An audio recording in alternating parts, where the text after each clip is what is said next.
नेताजी सुभाष चंद्र बोस की पहेली और उनके लापता होने का रहस्य।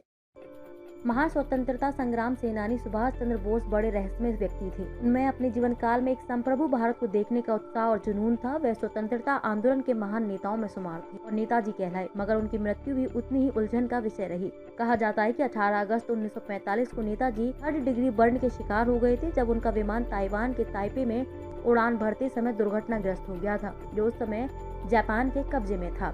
रात 9 से 10 बजे के बीच निधन से पहले बोस कोमा में चले गए थे। आज उनकी जयंती है। द्वितीय विश्व युद्ध में इंपीरियल जापानी सेना के पायलट, सह पायलट और लेफ्टिनेंट जनरल सुनामासा सिदेई ने दावा किया कि जापान के आधिकारिक आत्मसमर्पण के तुरंत बाद उनका विमान दुर्घटनाग्रस्त हो गया। सिदेई और बोस डेरेन के रास्ते में थे, जहां बोस को यूएसएसआर के वार्ताकारों के साथ राजनीतिक शरण के बारे में बात करनी थी और भारतीय स्वतंत्रता के लिए संघर्ष जारी रखने के लिए आजाद हिंद फौज INA का नियंत्रण सोवियत संघ को सौंपना था। सिदेई को बोस के लिए मुख्य वार्ताकार के रूप में काम करना था। घायल या मृत बोस की कोई तस्वीर नहीं ली गई और न ही मृत्यु प्रमाण पत्र जारी किया गया। इन्हीं वजहों से INA ने यह मानने से इनकार कर दिया कि उनका निधन हो गया। बोस के कई समर्थकों ने उनके निधन के समाचार और परिस्थितियों दोनों पर विश्वास करने से इनकार कर दिया। इसे साजिश बताते हुए कहा गया, बोस के निधन के कुछ घंटों के भीतर कोई विमान दुर्घटना नहीं हुई थी।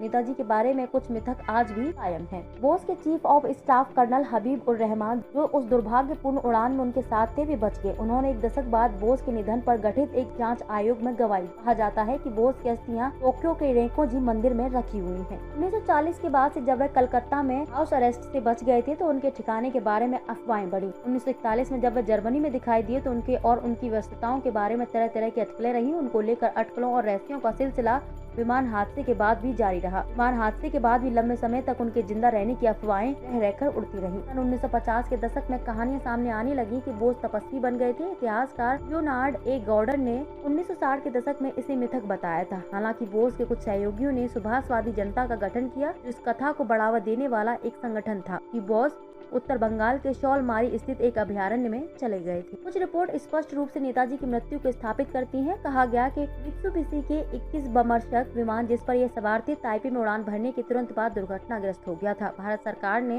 अब तक नेताजी की मृत्यु, लापता होने की 3 जांच करवाई हैं। केवल पहले 2 ने निष्कर्ष निकाला कि 18 अगस्त 1945 को उनका विमान दुर्घटनाग्रस्त होने के बाद ताइहोकू के एक सैन्य अस्पताल में उनकी मृत्यु हो गई और यह भी टोक्यो में रेंकोजी मंदिर में नश्वर अवशेष उनके हैं। वे इस प्रकार है।